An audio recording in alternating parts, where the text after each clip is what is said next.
Hello everyone, welcome to Learn with Yasmin. আজি ভিডিঅ'ত আমি চাম ক্লাছ 11ৰ বায়োলজিৰ চেপ্টাৰ 5 সপুষ্পক উদ্ভিদৰ দৈহিক গঠন বা আকাৰ। সো আমি প্ৰশ্ন উত্তৰ চাই আছিলোঁ চেপ্টাৰৰ আমি প্ৰশ্ন নম্বৰ 9 আলোচনা কৰি আছিলোঁ য'ত মটৰমাহ আৰু ধুতুৰা গোত্ৰৰ অৰ্থবৈজ্ঞানিক ভাষাৰে বিৱৰণ দিব দিছিলে ৰাইট। ইয়াৰ আগৰ ভিডিঅ'ত আমি মটৰমাহটো চাইছিলোঁ। আজি ভিডিঅ'ত আমি চাম ধুতুৰা গোত্ৰৰ অৰ্থবৈজ্ঞানিক ভাষাৰে বিৱৰণ।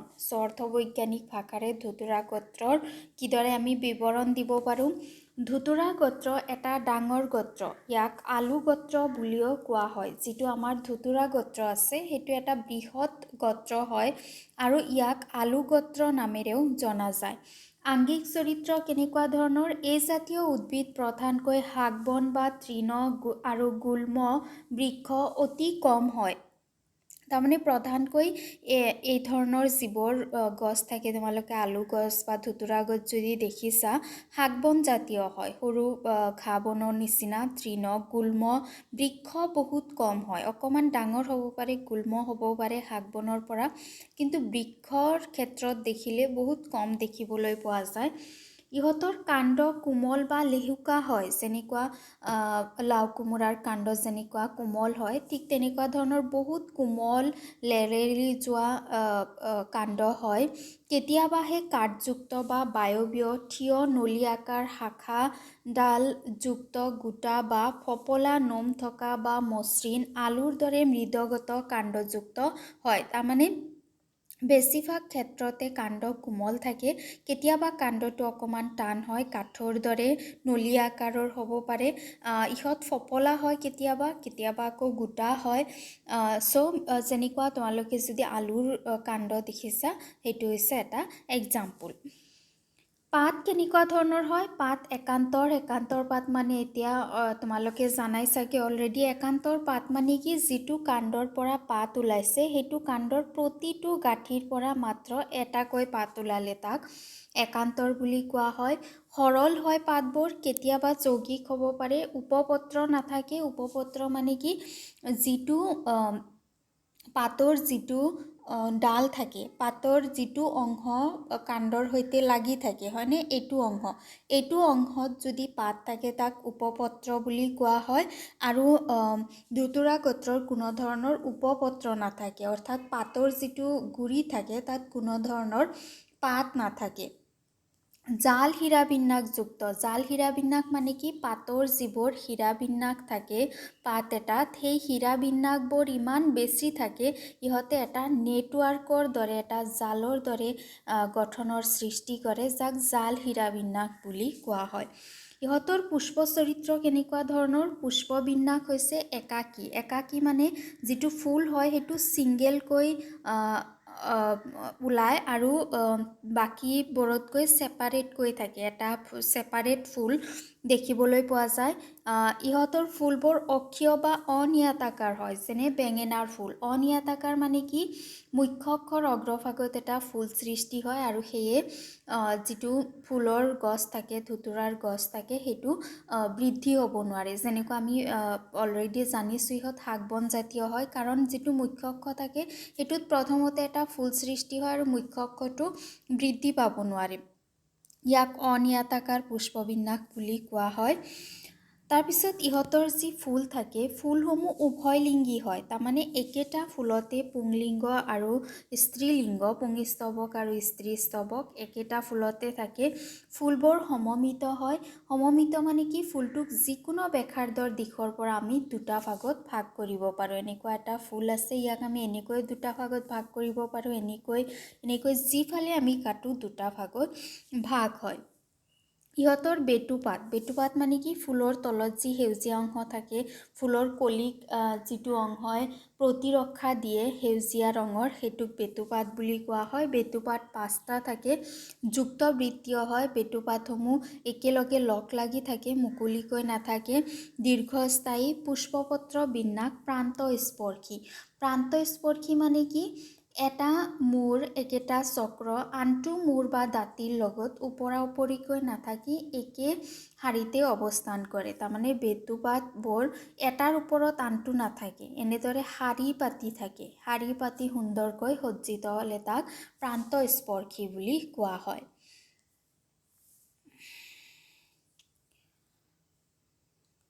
তাৰপিছত ইহঁতৰ দলমণ্ডল। দলমণ্ডল মানে হৈছে পাহি, যিটো ফুলৰ ৰং বিৰঙৰ অংশ থাকে। ইহঁতৰ দলমণ্ডল কেইটা থাকে? পাহি 5টা থাকে, যিবোৰ যুক্ত হৈ থাকে। পুষ্পপত্ৰ বিন্যাস প্ৰান্তস্পৰ্শী। সেই একেদৰে প্ৰান্তস্পৰ্শী মানে পাহিবোৰ এটাৰ ওপৰত আনটো নাথাকে, ইহঁতে এটা শাৰীত সজ্জিত হৈ থাকে। ইহঁতৰ যিটো পুংস্তবক থাকে, যিটো পুংজনন অংগক প্ৰতিনিধিত্ব কৰা পুংস্তবক থাকে, পুংস্তবকত পুংকেশৰ কেইটা থাকে? 5টা পুংকেশৰ থাকে আৰু পুংকেশৰবোৰ দললগ্ন গ্ৰুপ পাতি থাকে।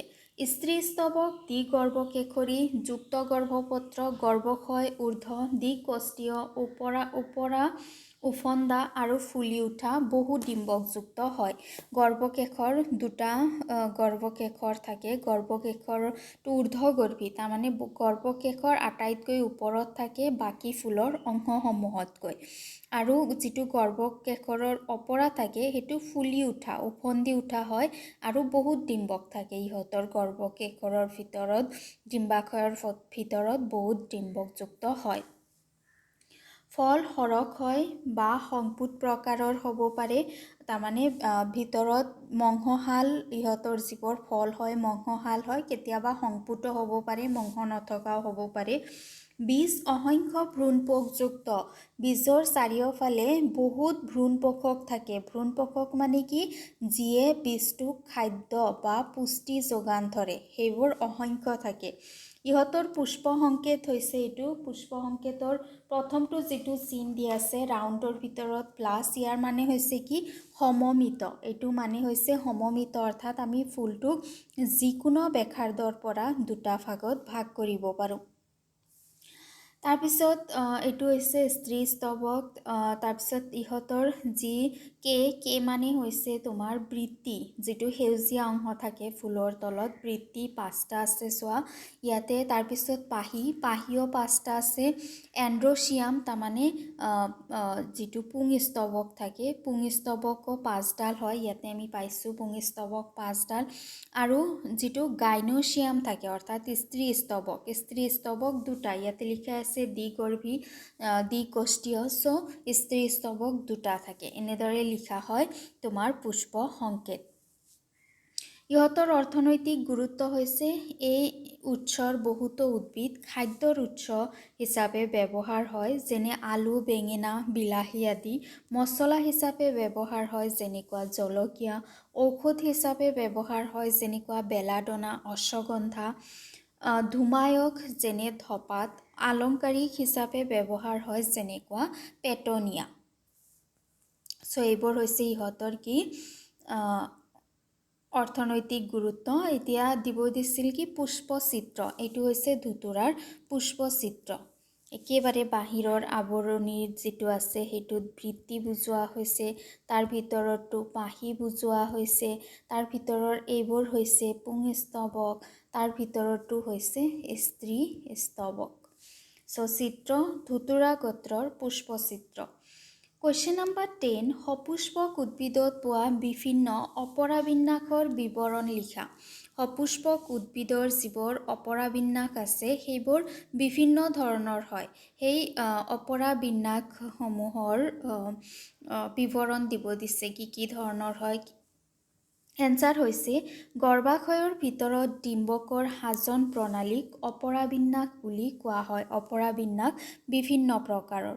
বিন্যাস মানে কি? বিন্যাস মানে হৈছে সাজন। ইয়াতে অপৰাবিন্যাস তাৰমানে হৈছে অপৰা কেনেকৈ সজ্জিত হৈ থাকে। গৰ্ভাশয়ৰ ভিতৰত যিদৰে অপৰা সজ্জিত হৈ থাকে তাকে কি কোৱা হয়? অপৰাবিন্যাস বুলি কোৱা হয়। আৰু বেলেগ বেলেগ জাতিৰ উদ্ভিদৰ ক্ষেত্ৰত এই অপৰাবিন্যাস বেলেগ বেলেগ ধৰণে সজ্জিত হয়। প্ৰথমটো হৈছে প্ৰান্তীয় অপৰাবিন্যাস। জীৱ উদ্ভিদৰ অপৰাধাৰী গৰ্ভাশয়ৰ অংকীয় সন্ধিত দুই শাৰী ডিম্বকযুক্ত এডাল শিৰা সৃষ্টি কৰে, তাক প্ৰান্তীয় অপৰাবিন্যাস বুলি কোৱা হয়। এইটো হৈছে প্ৰান্তীয় অপৰাবিন্যাসৰ চিত্ৰ।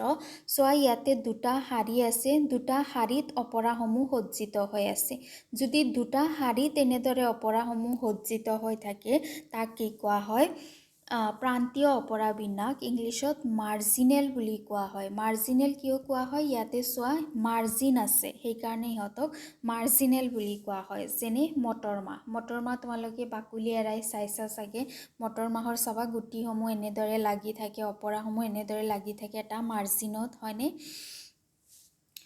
নেক্সটটো হৈছে অক্ষীয় অপৰাবিন্যাস। জীৱৰ অপৰাধাৰীৰ ডিম্বকবোৰ বহু কোঠাযুক্ত গৰ্ভাশয়ত যুক্ত হৈ থাকে, তাক অক্ষীয় অপৰাবিন্যাস বুলি কোৱা হয়। এইটো হৈছে অক্ষীয় অপৰাবিন্যাসৰ চিত্ৰ। ইয়াতে কেইবাটাও কোঠা থাকে। যিটো ডিম্বক অপৰাধাৰী থাকে, অপৰাধাৰীত কেইবাটাও এনেকুৱা কোঠা থাকে। এই কোঠাসমূহৰ ভিতৰত ডিম্বকসমূহ সজ্জিত হৈ থাকে, তাক অক্ষীয় অপৰাবিন্যাস বুলি কোৱা হয়। জবা ফুল, বিলাহী, নেমু, তোমালোকে বিলাহীৰ ভিতৰত দেখিবলৈ পাইছা কোঠালি এনেকুৱা ভাগ কোঠালি থাকে। নেমুৰ ভিতৰতো তেনেকুৱা হয়। ইয়াক কি কোৱা হয়? অক্ষীয় অপৰাবিন্যাস বুলি কোৱা হয়। তাৰপিছত নেক্সটটো হৈছে আমাৰ পাৰ্শ্বীয় অপৰাবিন্যাস। পাৰ্শ্বীয় অপৰাবিন্যাস ডিম্বক গৰ্ভাশয়ৰ ভিতৰ বা বাহিৰৰ বেৰত সৃষ্টি আৰু বিকশিত হ'লে তাক পাৰ্শ্বীয় অপৰাবিন্যাস বুলি কোৱা হয়। যেনে সৰিয়হ, ইয়াতে কি হয়? যিটো ডিম্বক থাকে, ডিম্বকটো গৰ্ভাশয়ৰ কেতিয়াবা ভিতৰত সৃষ্টি হয়, কেতিয়াবা গৰ্ভাশয়ৰ বাহিৰত সৃষ্টি হয়। যেনেকুৱা সৰিয়হ এৰাই পেলাই চাবা চিত্ৰ, পাৰ্শ্বীয় অপৰাবিন্যাস এনেকুৱা হয়। তাৰপিছত হৈছে মুক্ত কেন্দ্ৰীয় অপৰাবিন্যাস। উদ্ভিদৰ ডিম্বক যেতিয়া গৰ্ভাশয়ৰ কেন্দ্ৰীয় অক্ষত সৃষ্টি হয়, তাৰমানে গৰ্ভাশয়ৰ একেবাৰে মাজত যদি সৃষ্টি হয় তাক মুক্ত কেন্দ্ৰীয় বুলি কোৱা হয়। আৰু ইয়াত কোনো ধৰণৰ বেৰ নাথাকে। এয়া চাইছানে? ইহঁতে মুক্ত হৈ আছে, ইয়াৰ চাৰিওফালে এনেদৰে কোনো বেৰ নাই, সেইকাৰণে ইয়াক মুক্ত কেন্দ্ৰীয় অপৰাবিন্যাস বুলি কোৱা হয়। উদাহৰণ হৈছে প্ৰাইমৰোজ, ডায়েন্থাছ, এইবোৰৰ ক্ষেত্ৰত মুক্ত কেন্দ্ৰীয় অপৰাবিন্যাস দেখিবলৈ পোৱা যায়।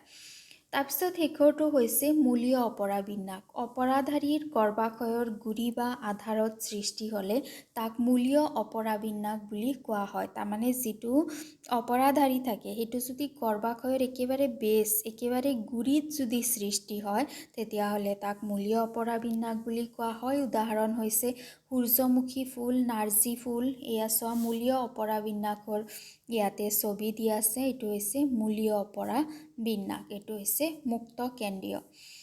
আজি ভিডিঅ'ত ইমানখিনিয়ে। ভিডিঅ' কেনেকুৱা পালা জনাবা, ভাল লাগিলে লাইক কৰিবা, ফ্ৰেণ্ডছৰ সৈতে ভিডিঅ' শ্বেয়াৰ কৰিবা আৰু চেনেল ছাবস্ক্ৰাইব কৰিবা। Thank U.